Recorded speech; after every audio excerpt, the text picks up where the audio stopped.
Mi nombre es Lucía Vargas, y lo que voy a contarles sucedió en una noche fría de 2018, en Varsovia.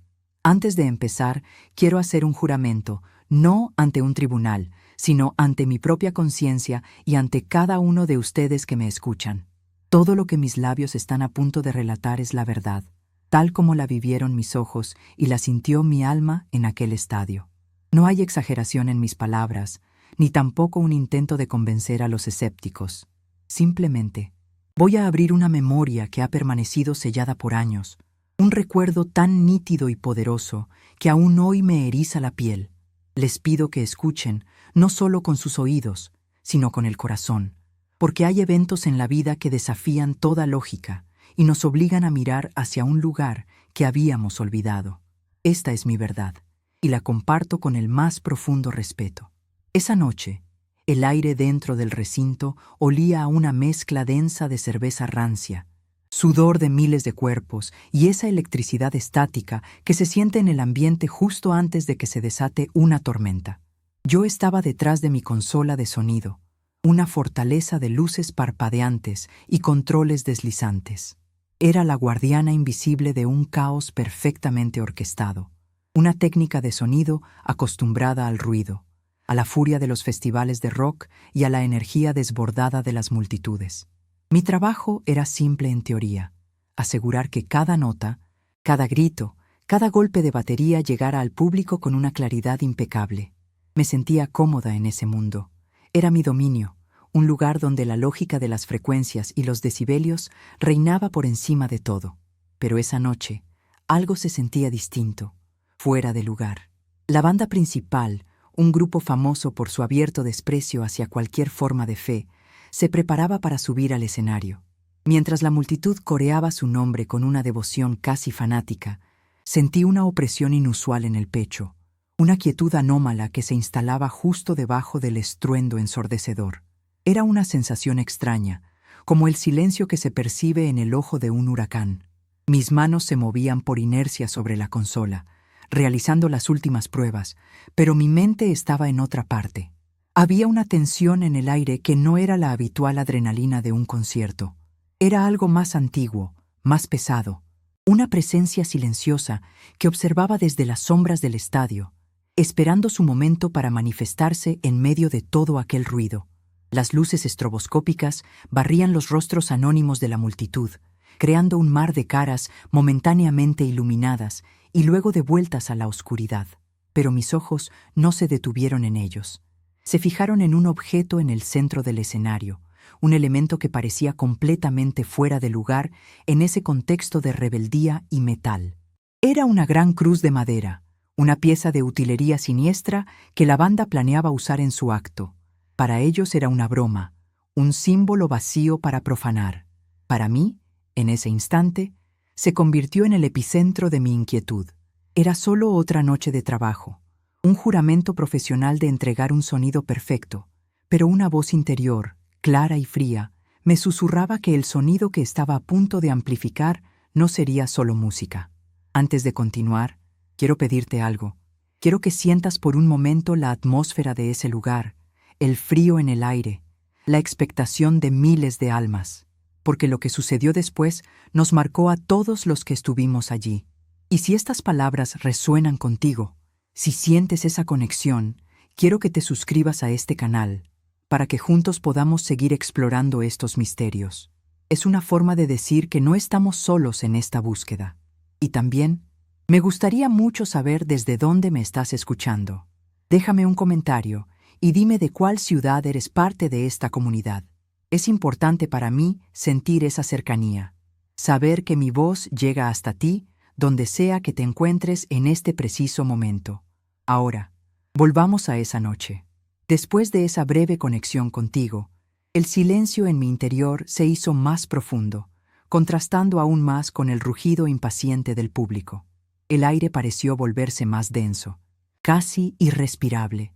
La banda aún no había salido, pero su presencia ya se sentía como una sombra que se alargaba sobre todos nosotros. La cruz de madera permanecía inmóvil bajo una solitaria luz blanca, como un centinela silencioso esperando un veredicto. Sentí que el tiempo se suspendía, Cada segundo se estiraba hasta el infinito. Ya no era solo una técnica de sonido preparándose para un espectáculo. Me había convertido, sin saberlo, en la testigo principal de un enfrentamiento inminente, una batalla que no se libraría con instrumentos, sino con el poder del espíritu.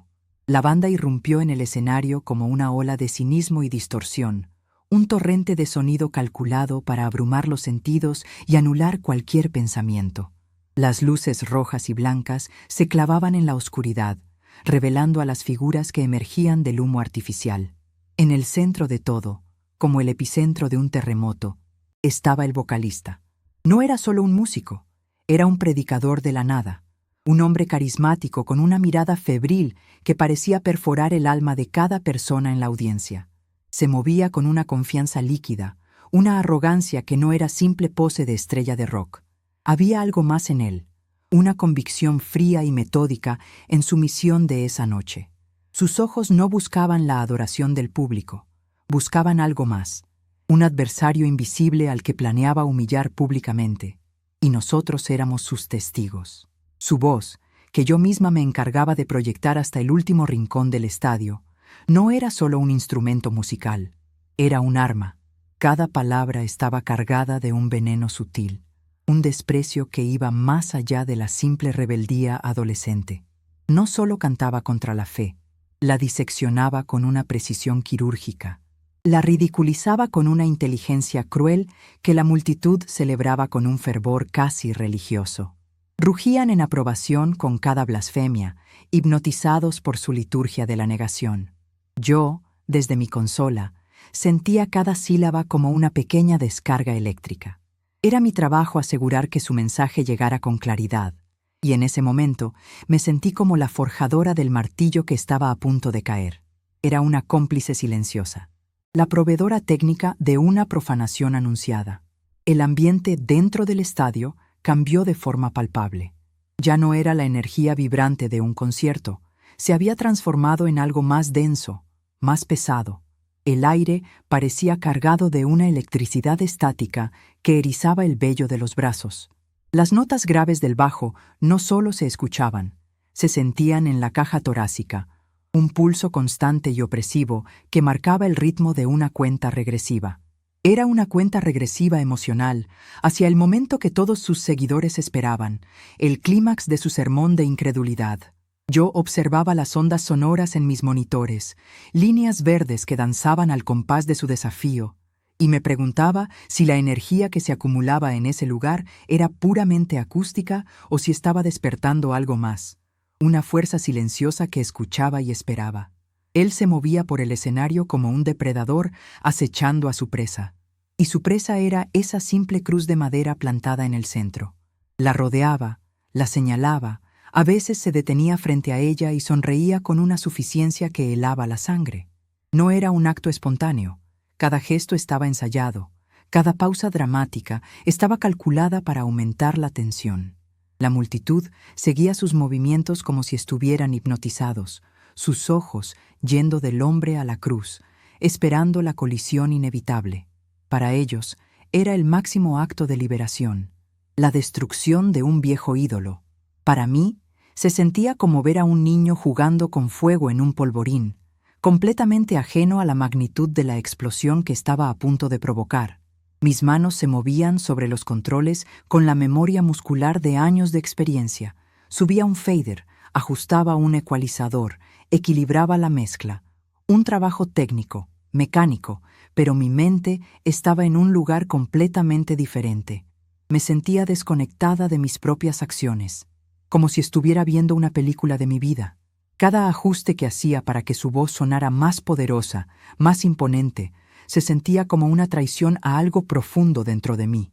Era una profesional cumpliendo con su contrato, pero la mujer que observaba en silencio sentía un nudo en el estómago, un presentimiento frío de que estaba participando en algo irrevocablemente equivocado. El sonido era perfecto, impecable. Y esa perfección era lo que lo hacía todo aún más terrible. La amenaza no era física, nadie corría peligro de ser herido. Era algo mucho más insidioso. Era un asalto a un símbolo, un intento deliberado de vaciarlo de todo su significado frente a miles de personas. Su objetivo no era simplemente entretener, era demoler una idea, demostrar que detrás de esa madera no había nada más que superstición y silencio. Quería probar que podía romperla, pisotearla, y que el cielo no se caería sobre nuestras cabezas. Era un acto de poder, un desafío lanzado no a la gente, sino a la propia esencia de la fe, y su confianza era absoluta, la de un hombre que está convencido de que no habrá ninguna respuesta del otro lado, ninguna consecuencia por sus actos. Hubo un momento, entre dos canciones, en que la música se detuvo y una sola luz blanca lo iluminó a él y a la cruz. No dijo nada, simplemente la miró. Las pantallas gigantes a ambos lados del escenario mostraban su rostro en primer plano. Sus ojos febriles parecían arder con un fuego oscuro. En esa quietud, el desafío se volvió personal. Ya no era un espectáculo para la multitud, era un duelo silencioso entre su voluntad y lo que esa cruz representaba. El silencio se extendió por el estadio, un vacío expectante que era 1000 veces más ruidoso que la música. Sentí que el tiempo se detenía, que todos conteníamos la respiración, esperando ver quién parpadearía primero en esa confrontación de mundos. Entonces, la música volvió a estallar, más fuerte, más furiosa que antes. La banda se lanzó a un ritmo frenético, construyendo un muro de sonido que parecía empujar contra las paredes del estadio. Era la banda sonora del asalto final. El vocalista comenzó a cantar con una intensidad renovada, su voz cortando el aire como un cuchillo. La multitud se convirtió en una sola bestia rugiente, un coro que lo animaba a completar su ritual. Podía sentirlo en mis huesos. El punto de no retorno estaba a solo unos minutos de distancia. Mis dedos temblaban ligeramente sobre la consola, no por miedo, sino por la abrumadora sensación de que estaba a punto de presenciar un sacrilegio a una escala que nunca había imaginado. Y finalmente, llegó. Con un gesto brusco de su mano, la banda se detuvo en seco. El eco del último acorde se desvaneció en un silencio sepulcral, un vacío absoluto que absorbió todo el oxígeno del lugar. Él caminó lentamente hacia el centro del escenario, sus botas resonando en la madera. Cada paso era amplificado por los micrófonos, el único sonido en un mundo que había enmudecido. Se paró frente a la cruz, la miró por un largo segundo y luego levantó la vista hacia la multitud. Una sonrisa lenta y deliberada se dibujó en su rostro, una sonrisa de victoria anticipada. Sabía que tenía a miles de almas en la palma de su mano, listas para celebrar la muerte de un dios. La profanación era inminente. Mi misión, en teoría, era puramente técnica, un ballet de dedos sobre una superficie iluminada. Mi trabajo consistía en equilibrar las frecuencias, en domar los picos de distorsión, en asegurar que la tormenta de sonido que se desataba en el escenario llegara a cada rincón del estadio como una ola perfecta y controlada. Mis manos se movían con una precisión automática, subiendo un fader para la guitarra, ajustando la compresión en la voz, añadiendo un toque de reverberación a la batería. Era una coreografía que había ejecutado miles de veces, un lenguaje de decibelios y hercios que dominaba a la perfección.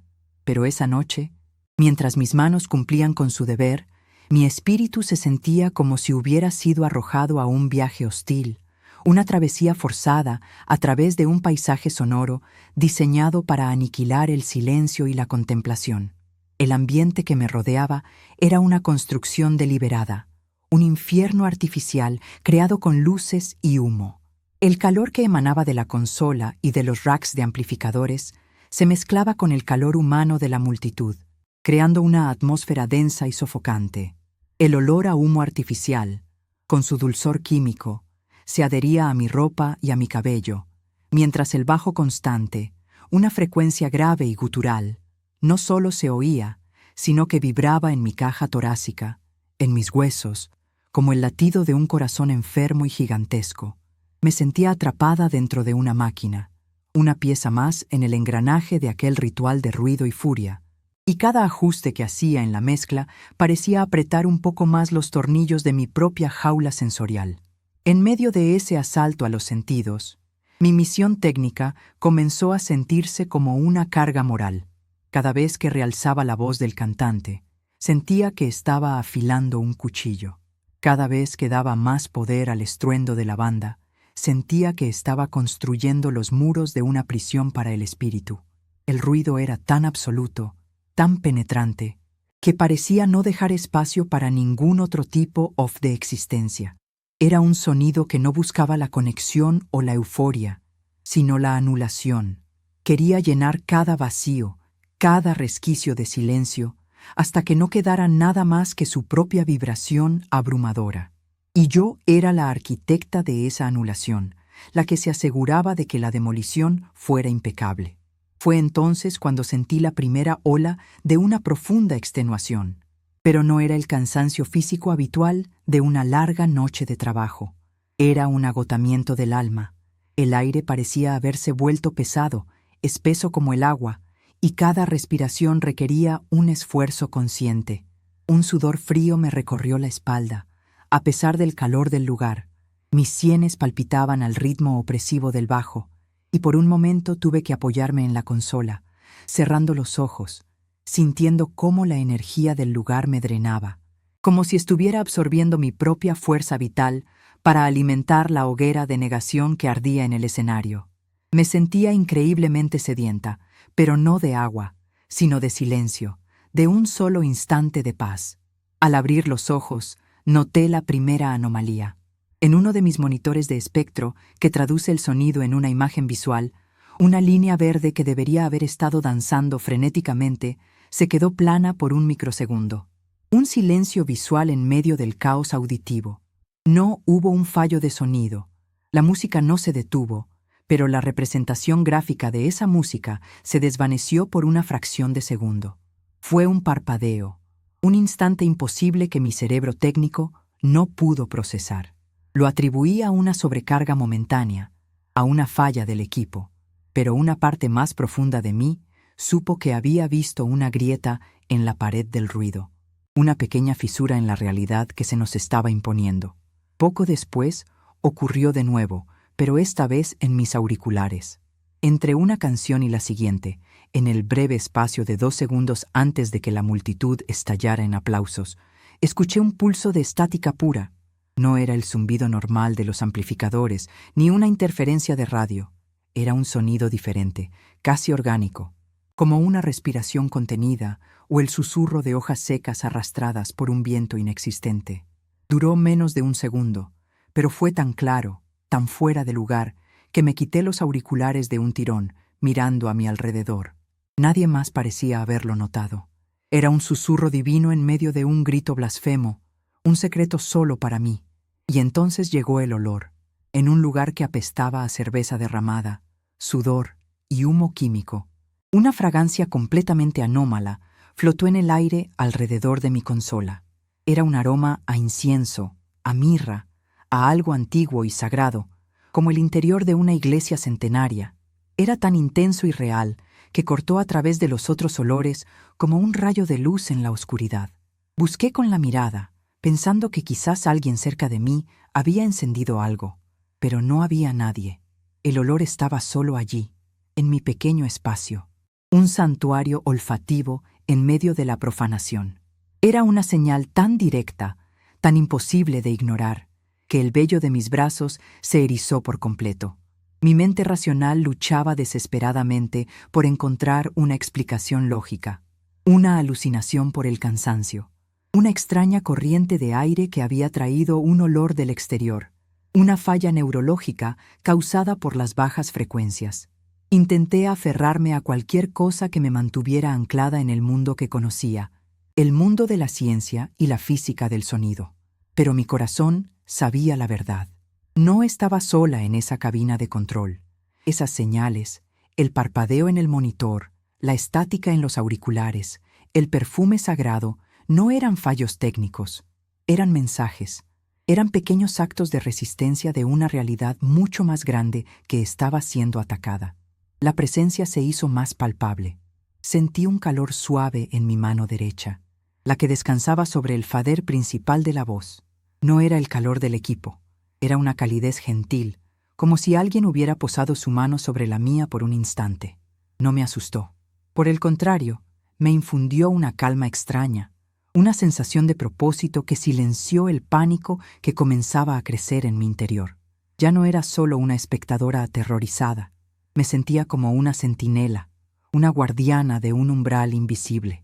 Esas señales me estaban preparando, me estaban fortaleciendo para lo que estaba por venir, asegurándome que el universo estaba observando junto a mí. En ese momento de profunda conexión espiritual, ocurrió un gesto humano inesperado. Un hombre corpulento de seguridad, uno de esos gigantes anónimos que había visto en cientos de conciertos, se acercó a mi cabina. No dijo una palabra, simplemente me miró a los ojos, y en su mirada vi el mismo desconcierto y la misma inquietud que sentía yo. Su rostro, normalmente una máscara impasible de profesionalismo, mostraba una vulnerabilidad que me conmovió. Luego, simplemente asintió lentamente, como si compartiéramos un secreto, y colocó una botella de agua fría sobre mi consola antes de alejarse y volver a su puesto. Fue un acto de comunión silenciosa, un ancla en la realidad. Esa botella de agua se convirtió en un objeto sagrado. El gesto de aquel extraño me recordó que, a pesar del aislamiento de mi trabajo, no estaba sola. Él también lo sentía. Él también sabía que algo estaba fundamentalmente mal en aquel lugar. Esa conexión humana, ese pequeño acto de bondad en medio de un océano de hostilidad calculada, fue el último empujón que necesitaba. Me dio la fuerza para levantar la cabeza y mirar el escenario no con miedo, sino con una nueva determinación. El espectáculo continuaba. La voz del cantante seguía lanzando sus dardos de cinismo, pero algo dentro de mí había cambiado para siempre. De repente, mi misión se transformó. Ya no se trataba de entregar un sonido perfecto, se trataba de ser testigo. Cada movimiento de mis manos sobre la consola adquirió un nuevo significado. Al ajustar un ecualizador, no solo estaba moldeando una frecuencia, estaba escuchando con más atención los susurros que se escondían debajo del ruido. Al monitorear los niveles, no solo estaba evitando la distorsión, estaba vigilando la integridad de un espacio que se negaba a ser completamente profanado. Mi trabajo técnico se había convertido en un acto de vigilia, una oración silenciosa realizada con fathers y perillas en lugar de cuentas de rosario. Comprendí que cada paso físico de mi trabajo esa noche era también un paso espiritual. El suelo que vibraba bajo mis pies no era solo concreto, era un terreno sagrado que estaba siendo pisoteado. El aire que respiraba no era solo una mezcla de gases, era un éter cargado de una batalla invisible. Yo estaba en el nexo, en el punto de encuentro entre la tecnología humana y una fuerza que desafiaba toda explicación. Sentía que estaba siendo preparada, que cada pequeña señal había sido una lección, un entrenamiento para la prueba definitiva que se avecinaba. No sabía exactamente qué iba a pasar, pero sabía que mi papel era no apartar la mirada. Ya no era Lucía Vargas, la ingeniera de sonido. Me había convertido en algo más.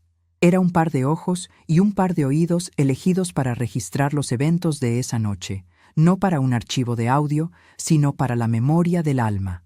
Una extraña serenidad se apoderó de mí, la calma que precede al momento culminante de una tormenta. Miré hacia el escenario, hacia el vocalista que se acercaba cada vez más a la cruz de madera, y supe que mi verdadera misión estaba a punto de comenzar. Era la misión de presenciar, de recordar y, eventualmente, de contar la historia de cómo el silencio puede gritar más fuerte que cualquier amplificador. El estruendo cesó de golpe, como si una mano gigante hubiera ahogado el mundo. El vocalista, con un gesto teatral, silenció a su banda. En ese vacío repentino, cada pequeño sonido se magnificó. El murmullo expectante de la multitud, el zumbido de los amplificadores en espera, el latido de mi propio corazón en mis oídos. Él caminó con una lentitud deliberada hacia la cruz, cada paso resonando en el silencio como el golpe de un martillo. Mis manos seguían sobre la consola, inertes, una extensión inútil de mi voluntad rota. Me sentía paralizada, no como una profesional en su puesto de trabajo, sino como una testigo forzada en una ejecución pública, obligada a asegurar que el sonido del hacha cayendo fuera perfectamente claro para todos los presentes. La tensión era insoportable. Una cuerda estirada hasta el punto de romperse. Agarró la cruz de madera con ambas manos, no con furia, sino con una calma fría, calculadora, que era mucho más aterradora. La levantó sobre su cabeza, y las pantallas gigantes mostraron su rostro en un primer plano extremo. Una sonrisa de puro desprecio se dibujó en sus labios mientras miraba a la multitud, compartiendo su triunfo inminente. Para ellos, era un libertador. Para mí, parecía un niño jugando con un poder que no comprendía. El objeto en sus manos dejó de ser una simple pieza de utilería. En ese instante, bajo miles de luces y frente a miles de ojos, se cargó con el peso de siglos de fe, de esperanza y de sacrificio. Y él estaba a punto de demostrar que todo eso no era más que madera frágil, lista para ser quebrada. Y entonces, el chasquido, un sonido seco, agudo, obsceno, un crujido grotesco que, gracias a mi trabajo, fue amplificado hasta convertirse en un trueno que sacudió los cimientos del estadio. No fue el sonido de madera rompiéndose, fue algo más profundo, más visceral. Sonó como un hueso, como una promesa rota, como el último aliento de algo sagrado. Ese sonido, que yo misma había enviado a través de kilómetros de cable y decenas de altavoces, me atravesó como una lanza. Me sentí físicamente herida, una cómplice activa en la profanación. Mi trabajo era darle voz a la música, y en ese momento le había dado voz a esa fractura, a esa violencia simbólica, y el eco de mi propia traición resonaría en mi alma para siempre. Inmediatamente después del chasquido, la multitud estalló. No fue un aplauso, fue un rugido salvaje, una ovación visceral que se elevó como una bestia desde las profundidades del estadio.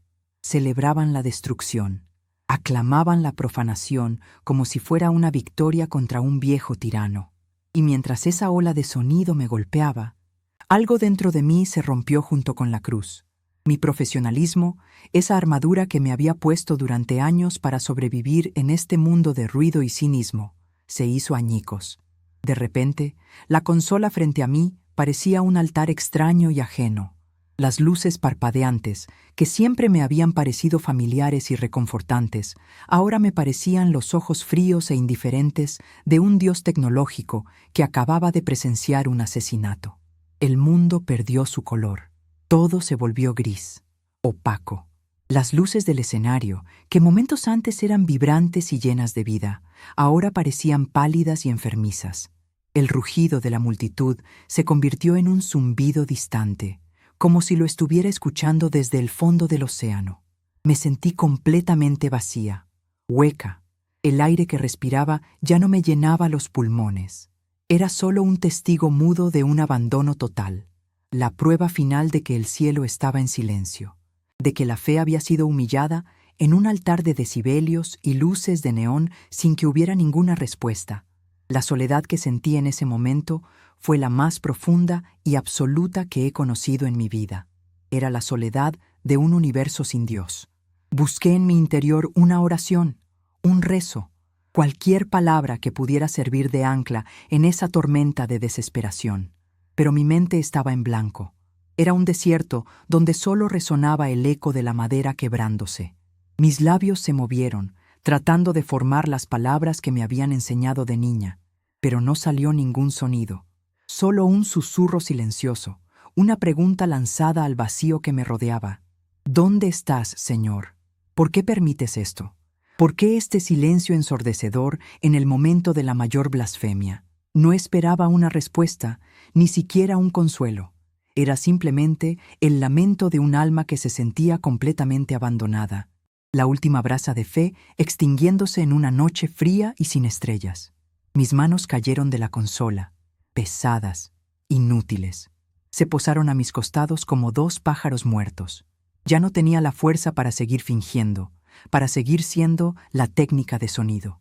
Me apoyé en mi silla, sintiendo un frío que no venía del aire, sino de mi interior, extendiéndose por mis venas como un veneno helado. El vocalista en el escenario ahora sostenía los dos pedazos rotos de la cruz, uno en cada mano, como si fueran las astas de un animal que acababa de cazar. La multitud lo adoraba, coreando su nombre, y yo solo podía mirar, sintiendo cómo la oscuridad del lugar se filtraba dentro de mí, llenando cada rincón de mi ser hasta que no quedó nada de luz. Y en ese abismo de la nada, en el punto más bajo de mi desesperación, apareció una imagen en mi mente. No fue una visión divina ni una luz celestial. Fue algo mucho más simple, más humano. Vi las manos de mi abuela, arrugadas y manchadas por la tierra de su jardín, sosteniendo un pequeño rosario de madera. Recordé su voz suave, casi un susurro, mientras me enseñaba a rezar el Ave María cuando yo era apenas una niña. Recordé el olor a pan recién horneado en su cocina y la sensación de seguridad absoluta que sentía a su lado. Era un recuerdo tan vívido, tan real, que por un instante pude sentir el calor de su presencia a mi lado en medio de aquel infierno de ruido y frío. Ese recuerdo no fue una respuesta a mis preguntas. No fue una señal de esperanza que de repente lo cambió todo. Fue algo mucho más sutil. Fue un hilo, un filamento invisible y delgado que me conectaba con un tiempo en el que la fe no era una pregunta, sino una certeza tan simple y cálida como el pan de mi abuela. Fue un ancla en la tormenta. No lo suficientemente fuerte como para sacarme de ella, pero sí para evitar que me ahogara por completo. Me recordó que, antes de este estadio, antes de este ruido y de esta profanación, existió un mundo de silencio, de amor y de una fe sencilla que no necesitaba ser demostrada porque simplemente se sentía, se vivía. La imagen de mi abuela se desvaneció tan rápido como había llegado, dejándome de nuevo en la cruda realidad del estadio. El vocalista arrojó los pedazos de la cruz al suelo con desdén, y la banda se preparó para lanzar su siguiente ataque sonoro. La victoria del cinismo parecía total, absoluta. La multitud seguía rugiendo, hambrienta de más destrucción. El hilo de mi recuerdo se sentía ahora increíblemente frágil, a punto de romperse bajo el peso de la abrumadora realidad. La derrota espiritual era palpable, un sabor a ceniza en mi boca. Sentí que había perdido algo irrecuperable esa noche. No solo una creencia, sino la capacidad misma de creer. Cerré los ojos. Ya no podía soportar ver. No quería ser más testigo de aquella celebración de la nada. Me refugié en la única oscuridad que podía controlar, la que estaba detrás de mis párpados. El mundo exterior se desvaneció, reemplazado por el eco persistente de aquel chasquido y el rugido de la multitud. Me rendí. Dejé que la oscuridad me envolviera, que el silencio de mi alma fuera mi único refugio. El universo entero se había reducido a ese sonido de fractura y a la negrura que yo misma había elegido. Y en esa quietud autoimpuesta, en esa pausa tensa y larga, esperé, sin saber qué esperaba, el final de la noche. Fue en la negrura de mis párpados cerrados, en mi rendición total, que el primer sonido del milagro se manifestó. No fue una trompeta celestial ni el coro de ángeles, fue un chasquido, un sonido metálico, agudo y completamente antinatural que cortó el aire como un látigo de hielo. Era un sonido que no pertenecía a ese lugar, un sonido que no provenía de ningún altavoz ni de ningún instrumento. Venía de todas partes y de ninguna a la vez, una imperfección perfecta en la sinfonía del caos. Inmediatamente después de ese chasquido, el mundo se detuvo. El rugido de la multitud, el zumbido de los amplificadores, el eco de mi propia respiración, todo desapareció. No fue una falla de energía. Fue como si el universo entero hubiera presionado un botón de silencio, arrancando el sonido de la misma tela de la realidad.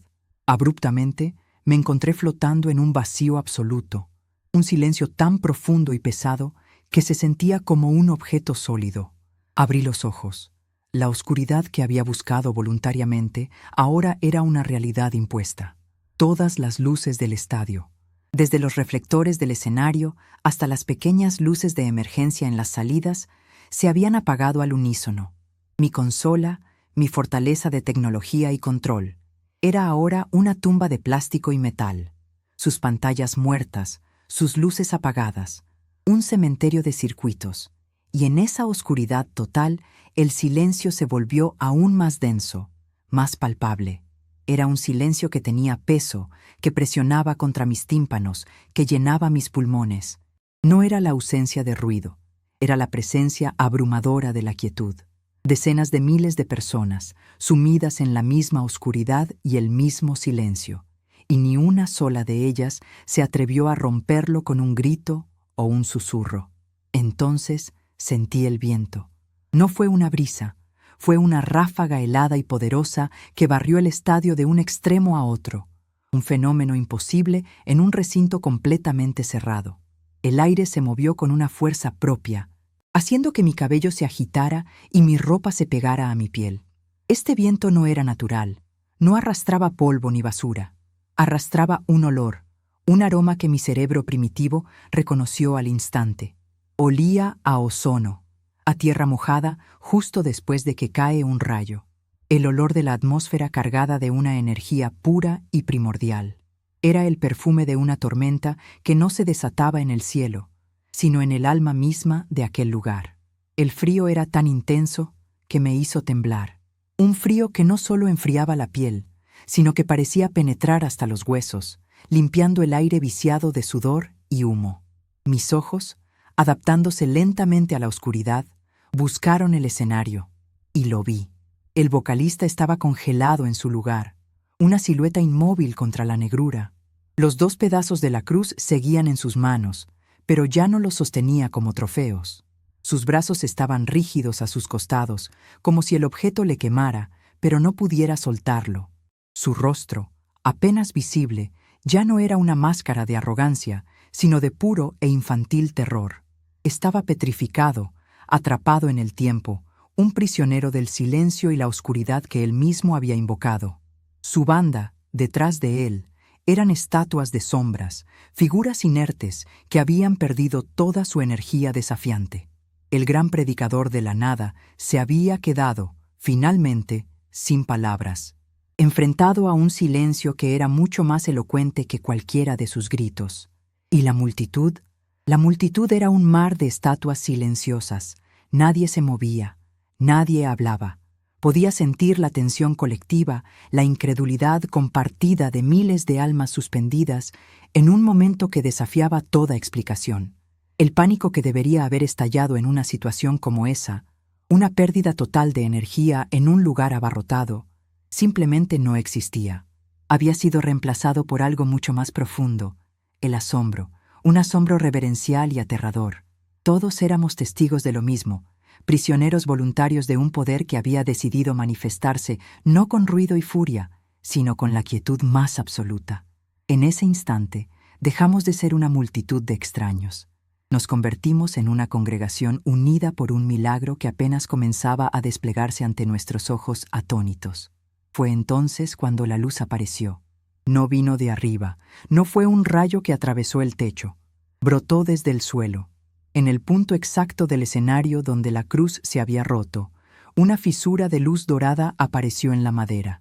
Era un resplandor tenue al principio, no más grande que la palma de una mano, una brasa suave en la oscuridad total. No era una luz eléctrica, no parpadeaba ni deslumbraba. Era una luz orgánica, viva. Pulsaba suavemente como un corazón latiendo en cámara lenta, emitiendo un brillo cálido y dorado que parecía absorber la oscuridad a su alrededor en lugar de simplemente iluminarla.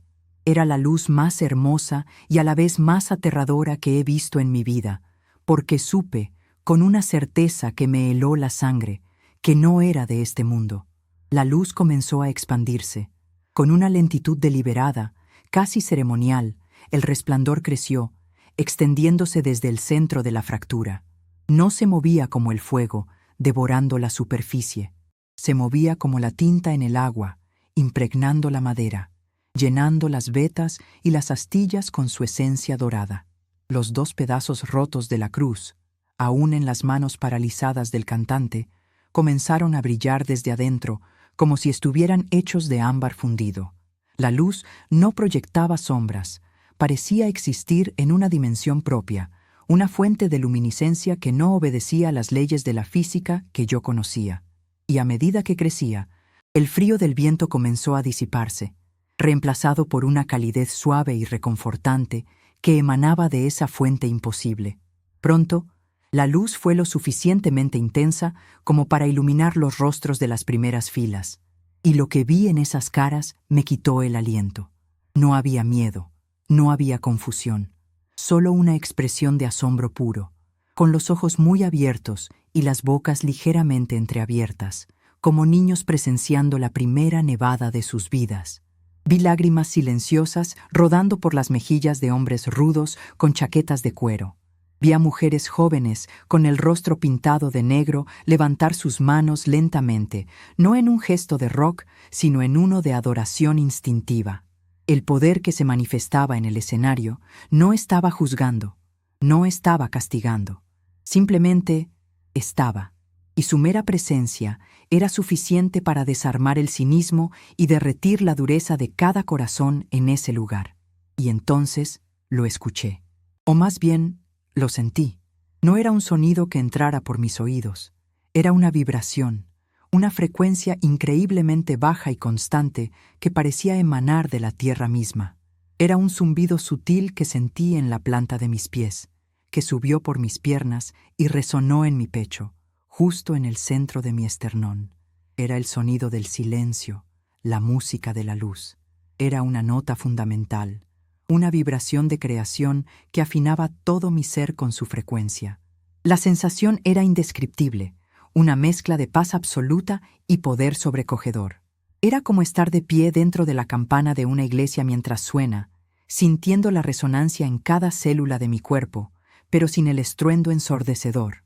Era la voz de Dios, y no usaba palabras. La luz dorada siguió expandiéndose, llenando lentamente todo el espacio del escenario, envolviendo a la banda inmóvil en su brillo. El cantante finalmente soltó los pedazos de la cruz. Cayeron al suelo con un ruido sordo que apenas se oyó por encima del zumbido profundo, y rodaron hasta quedar juntos en el centro del resplandor. Y allí, en el suelo, las dos piezas rotas brillaban con una intensidad deslumbrante, no como madera rota, sino como fragmentos de sol. El hombre retrocedió, tropezando, hasta que cayó sentado, su cuerpo temblando incontrolablemente, sus ojos fijos en la luz, su rostro bañado en un sudor que brillaba como oro bajo el resplandor del milagro. El cazador se había convertido en la presa, no de una fuerza vengativa, sino de una gracia abrumadora. La calidez se intensificó, envolviéndonos a todos como una manta suave. El olor a ozono se mezcló con otro aroma, uno que reconocí de inmediato, el mismo incienso sagrado que había olido antes en mi cabina, pero ahora multiplicado por 1000, llenando cada rincón del estadio. Era una fragancia de santidad, de antigüedad, de un espacio sagrado. Cerré los ojos por un instante y sentí mis propias mejillas húmedas. Estaba llorando, pero no de tristeza ni de miedo. Eran lágrimas de liberación, de un alivio tan profundo que parecía lavar años de soledad y duda de mi alma. En ese momento, en medio de miles de personas, me sentí vista, conocida y amada de una manera que nunca antes había experimentado. La presencia era personal, íntima, a pesar de su escala cósmica. Fue entonces cuando lo comprendí. La intervención divina no había llegado para evitar la profanación. No había enviado un rayo para proteger la cruz. Había esperado a que se rompiera. Había esperado al punto más bajo de la blasfemia, al momento de la fractura y la humillación. Y fue allí, en la herida, en la rotura, donde eligió manifestar su gloria. El mensaje era tan claro, tan devastadoramente hermoso, que me hizo sollozar. Dios no reside en la perfección intocable, sino en la vulnerabilidad de lo que está roto. No vino a demostrar su poder evitando el sufrimiento, sino a mostrar su amor habitando dentro de él.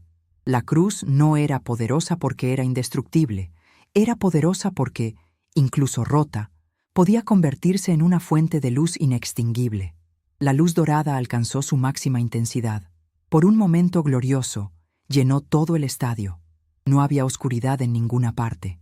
Cada rostro, cada asiento, cada rincón olvidado estaba bañado en ese resplandor pacífico. El zumbido vibratorio se convirtió en una sensación de armonía total, como si cada átomo del lugar estuviera cantando la misma canción silenciosa.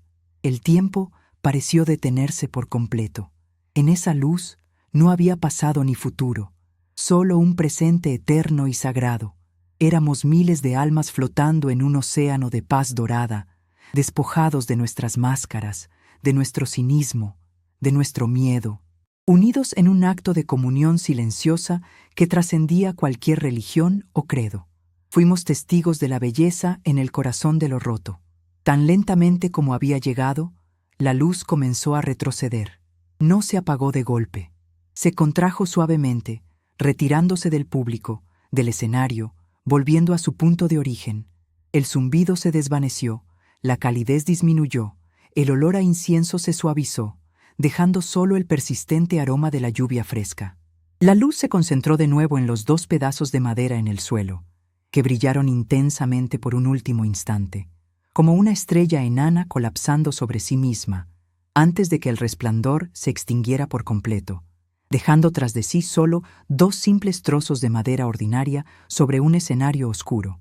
El milagro había terminado, pero su eco permanecería en nosotros para siempre. Y entonces el silencio regresó, pero ya no era un silencio vacío y aterrador, era un silencio diferente. Estaba lleno de lo que acabábamos de presenciar. Era un silencio reverente, un espacio sagrado que nadie se atrevía a profanar con palabras. Permanecimos en la oscuridad por lo que pareció una eternidad, pero que probablemente fueron solo unos minutos. Nadie se movió, nadie hizo un sonido.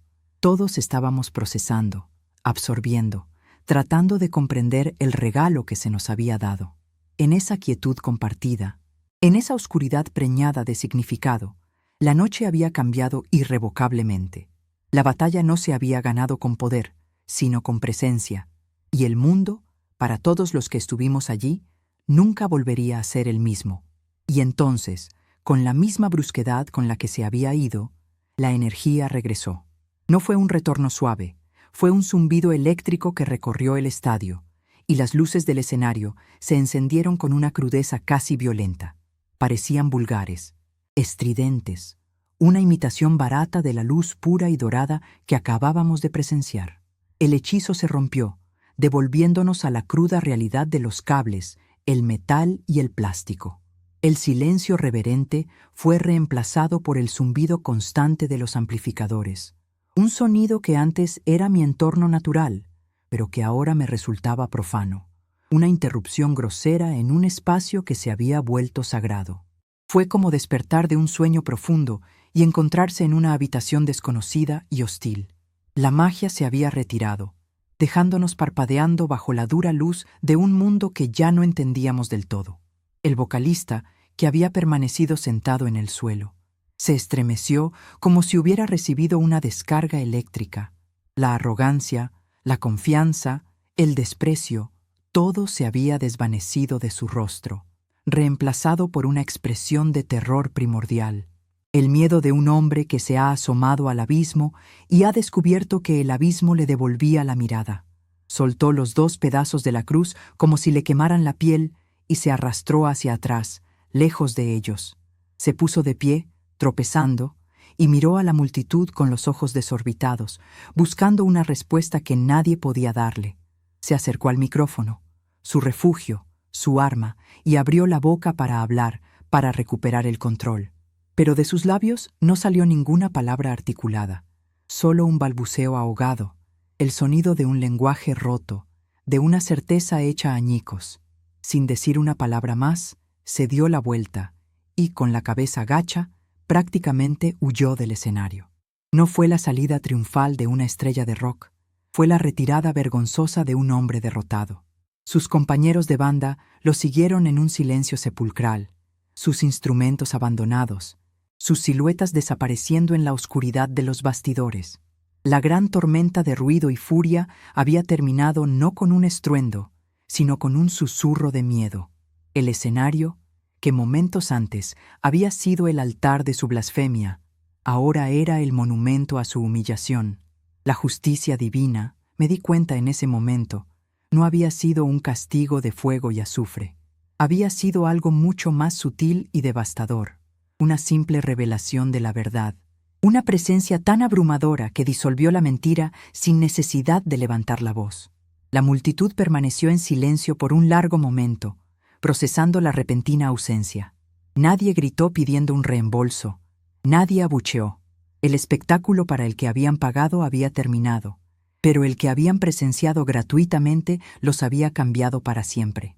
Luego, lentamente, como una marea que se retira, la gente comenzó a moverse. No había caos ni empujones. Se dispersaron en un orden casi reverencial, en un silencio compartido que era más elocuente que cualquier canción. Podía oír el suave murmullo de miles de pies sobre el concreto, el roce de la ropa, el sonido colectivo de miles de almas tratando de dar sentido a lo imposible. Se movían como si salieran de una iglesia después de un sermón que había sacudido los cimientos de su mundo, compartiendo una misma pregunta silenciosa en sus ojos. Comprendí entonces la naturaleza de la justicia que habíamos presenciado. No fue una venganza. No fue un acto de poder para aplastar a un enemigo. Fue un acto de amor. La oscuridad no fue combatida, simplemente fue desplazada por la luz. El ruido no fue silenciado por un ruido mayor, sino que se ahogó en la profundidad de una quietud perfecta. El mal se había disuelto no por la fuerza, sino por la simple incapacidad de coexistir con un bien tan puro y absoluto. Fue una lección de humildad a una escala cósmica. Nos mostró que la verdadera fuerza no reside en la capacidad de destruir, sino en la capacidad de crear silencio, de crear espacio para que la verdad se revele por sí misma, sin necesidad de argumentos ni de violencia. Y en ese espacio de silencio comenzaron las lágrimas. No fue un llanto de tristeza, sino de liberación. Escuché un sollozo ahogado a mi derecha, luego otro a mi izquierda. Pronto, un suave oleaje de llanto se extendió por todo el estadio. Hombres corpulentos con chaquetas de cuero lloraban sin vergüenza, sus rostros duros suavizados por una emoción que no podían contener. Mujeres jóvenes se abrazaban, sus lágrimas manchando el maquillaje oscuro de sus rostros. Eran las lágrimas de corazones que se habían cerrado y que ahora se rompían para abrirse de nuevo. Eran las lágrimas de almas sedientas que finalmente habían encontrado una gota de agua viva en el desierto más árido.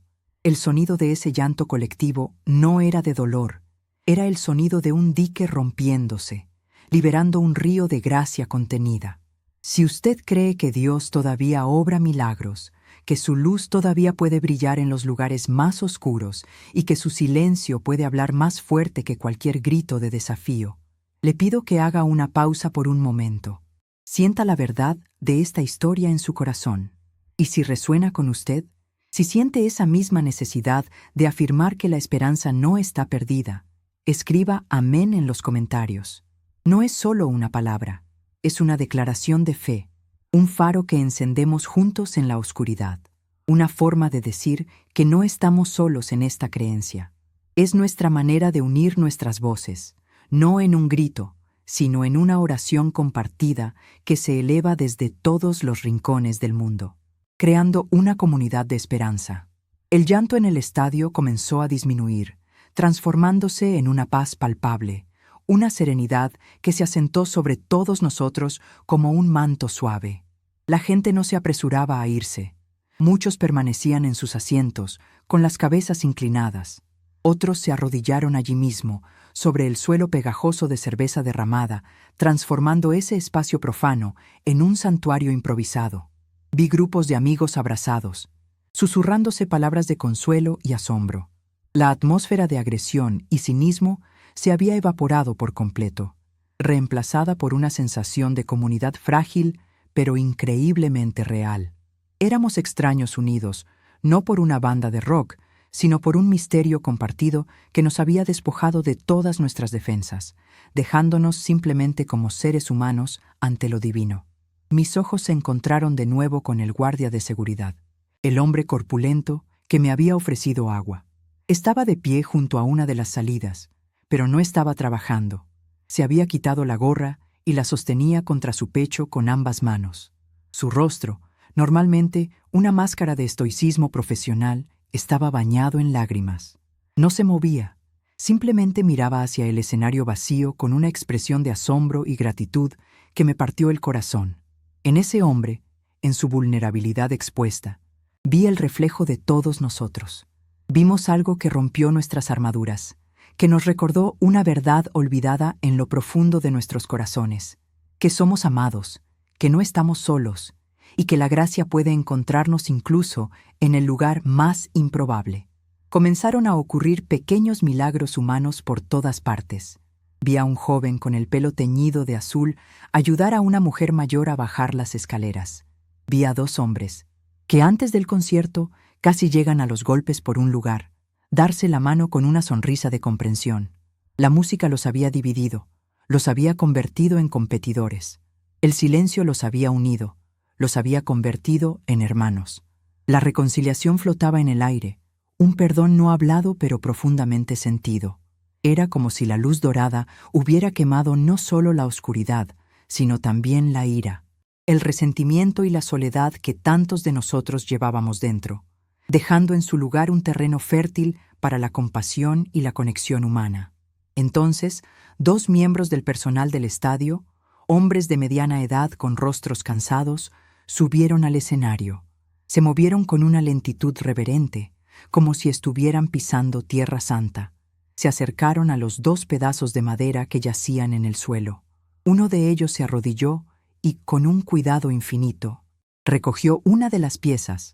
El otro hizo lo mismo con la segunda. No las trataron como basura o como un accesorio roto.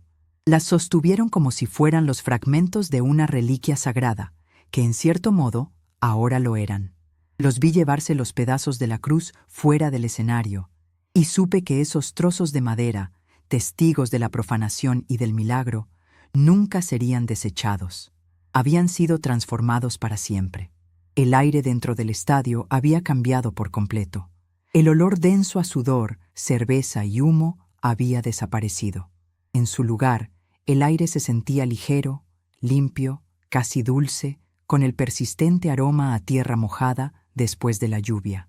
Respiré hondo y por primera vez en toda la noche sentí que mis pulmones se llenaban de aire puro, de vida. Era como si el viento milagroso no solo hubiera barrido el lugar, sino que lo hubiera purificado, limpiando no solo la atmósfera física, sino también la espiritual. La pesadez que había oprimido mi pecho durante horas se había ido, reemplazada por una sensación de ligereza y paz que nunca antes había conocido. Finalmente, apagué por completo mi consola, un gesto que se sintió definitivo, el cierre de un capítulo de mi vida. Me uní al lento éxodo de la multitud. Ya no éramos un público de un concierto de rock, éramos peregrinos. Caminábamos en un silencio casi total, cada uno perdido en sus propios pensamientos, pero profundamente conectados por la experiencia compartida. Al salir del estadio y sentir el aire fresco de la noche de Varsovia en mi rostro, supe que nada volvería a ser igual. La paz había descendido sobre el campo de batalla.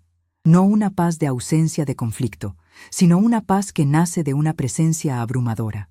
Y en esa paz, cada uno de nosotros comenzó el largo camino a casa, llevando en el alma el eco de un silencio que gritaba la gloria de Dios. Nunca volví a trabajar en un festival de esa magnitud, no por miedo, sino porque el ruido había perdido su encanto para mí. Pasé años dominando las frecuencias, creyendo que el poder residía en la capacidad de hacer que un sonido fuera más grande, más claro, más abrumador. Pero esa noche aprendí que el verdadero poder, la verdadera majestuosidad, reside en el silencio que ningún ecualizador puede medir. Dejé ese mundo sin mirar atrás, no como una fugitiva, sino como una peregrina que había encontrado un nuevo camino. La historia de lo que sucedió se convirtió en una leyenda susurrada en el circuito técnico, un cuento de fantasmas para ingenieros de sonido. La llamaron El Silencio de Varsovia. Para mí, no fue una leyenda. Fue el comienzo de mi verdadera vida, el momento en que dejé de amplificar las voces de otros para empezar a escuchar la única voz que realmente importaba. Una que solo se puede oír en la más absoluta quietud. La banda, como era de esperar, no sobrevivió a esa noche. Se disolvieron unos meses después, en un comunicado breve y sin explicaciones. Sus miembros tomaron caminos separados, huyendo de un recuerdo que los perseguiría para siempre. ¿Y el vocalista? Simplemente desapareció de la vida pública. No hubo entrevistas, ni escándalos, ni giras de despedida. Se desvaneció, tragado por el mismo silencio que había intentado desafiar. A veces me pregunto qué fue de él, si encontró algún tipo de paz en su exilio autoimpuesto. No siento rencor, solo una profunda compasión. Era un hombre que había construido su trono sobre el ruido y fue destronado por una quietud que desarmó su rebelión sin necesidad de una sola palabra. La justicia divina no fue un castigo, fue una lección de humildad, la revelación de que el vacío que él predicaba estaba, en realidad, lleno de una presencia que lo superaba infinitamente. Para mí, ese evento no fue el final de algo, sino el comienzo de todo. Me enseñó que la fe no se encuentra en el estruendo de los coros de las catedrales o en los gritos apasionados de los predicadores. Se encuentra en la quietud que queda cuando todo lo demás se calla, en esa pausa sagrada entre una respiración y la siguiente. Mi vida se convirtió en una búsqueda de esos espacios de silencio, en el susurro del viento entre los árboles, en la calma de la madrugada antes de que el mundo despierte, en la paz que se asienta en el corazón después de una oración sincera. Descubrí que el miedo no desaparece con la fe, se transforma.